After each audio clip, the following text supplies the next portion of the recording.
வாழ்வினுடைய முதலாவது செல்வமும் முதன்மையான செல்வமும் உடல் நலமே. இன்பத்தினுடைய உயிர்கோட்பாடு உடல்நலம், உடல்நலத்தினுடைய உயிர்கோட்பாடு உடற்பயிற்சி. ஒரு மனிதன் தன் அறிவை மட்டும் வளர்த்து கொண்டு உடலை வளர்க்காமலோ, உடலை மட்டும் வளர்த்து கொண்டு அறிவை வளர்க்காமலோ இருந்தால் அது ஒரு நிறைவேறாத வெற்றியாகத்தான் இருக்கும்.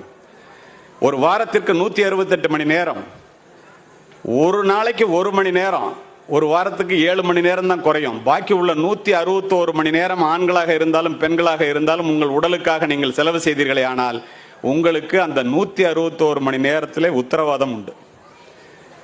இல்லை நான் ரொம்ப பிஸியாக இருக்கேன், பணத்தை தேடி ஓடிக்கொண்டிருக்கின்றேன், இல்லை வேற வேலையில் இருக்கேன், எனக்கு என் உடம்பை பார்த்துக்கிறதுக்கு எக்ஸசைஸ் பண்ணுறதுக்கெல்லாம் நேரம் இல்லை அப்படின்னு நீங்கள் நினச்சிங்கன்னா, நான் கோயம்புத்தூர்லேருந்து அவசரமாக சென்னைக்கு போகிறேன், பெட்ரோல் போடுறதுக்கு நேரம் இல்லை அப்படின்னு போனால் உங்களுடைய பயணம் எப்படி தடைப்பட்டு போய்விடுமோ அதுபோல் வாழ்க்கை பயணமும் பாதியிலேயே தடைப்பட்டு போய்விடும்.